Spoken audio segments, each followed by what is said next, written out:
महाराष्ट्र में शिवसेना में बगावत होने के बाद सभी लोग ये अंदाजा लगा रहे थे कि अब बीजेपी नेता देवेंद्र फडणवीस राज्य में नए सीएम होंगे। 30 जून को शाम को शपथ ग्रहण समारोह का समय तय हो चुका था, लेकिन उससे कुछ देर पहले ही फडणवीस ने ऐलान किया कि एकनाथ शिंदे महाराष्ट्र के सीएम होंगे। बीजेपी के हाथ से सीएम पद निकल गया, जिसके चलते 2.5 साल पहले उसका शिवसेना से गठबंधन टूटा था और अब इसे लेकर बीजेपी की बेबसी भी सामने आ गई है। महाराष्ट्र बीजेपी अध्यक्ष चंद्रकांत पाटिल ने कहा कि हमें मजबूरी में सीएम पद छोड़ना पड़ा। तो क्या थी बीजेपी की मजबूरी, देखिए ये रिपोर्ट। महाराष्ट्र में सीएम पद बीजेपी के करीब आया और फिर हाथ से निकल गया। बीजेपी नेता जो 30 जून की दोपहर तक एक दूसरे को मिठाई खिला रहे थे, शाम होते होते उनके चेहरे का रंग उड़ गया था, क्योंकि सीएम पद की शपथ शिवसेना विधायक एकनाथ शिंदे ले रहे थे। दावा किया जा रहा है कि शिंदे सीएम पद के लिए अड़ गए थे।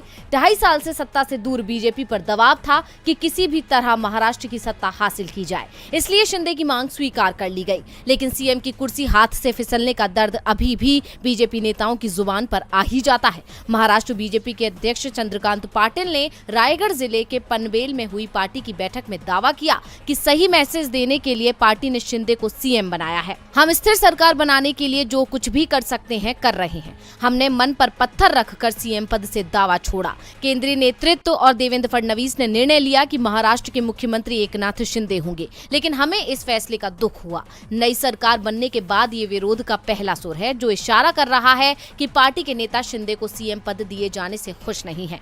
दूसरी ओर महाराष्ट्र की नई सरकार के मंत्रिमंडल विस्तार को लेकर भी देरी हो रही है। कहा जा रहा है कि एकनाथ शिंदे सीएम की कुर्सी हासिल करने के बाद अब कई महत्वपूर्ण विभाग अपने सहयोगियों के लिए मांग रहे हैं और इसके लिए वो बीजेपी पर दबाव बना रहे हैं, जिस कारण से अभी तक मंत्रिमंडल विस्तार पर ही बात नहीं बन पाई है। सीएम एकनाथ शिंदे और डिप्टी सीएम देवेंद्र फडणवीस लगातार दिल्ली का दौरा कर रहे हैं। ऐसे में चंद्रकांत पाटिल के बयान ने ये इशारा भी कर दिया है कि स्थिर सरकार के लिए बीजेपी विभागों के बंटवारे में भी झुक सकती है।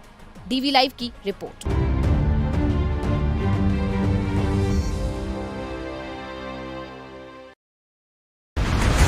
बिछ गई सियासी विसार,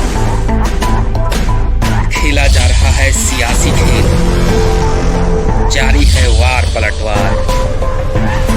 शह और मात के खेल में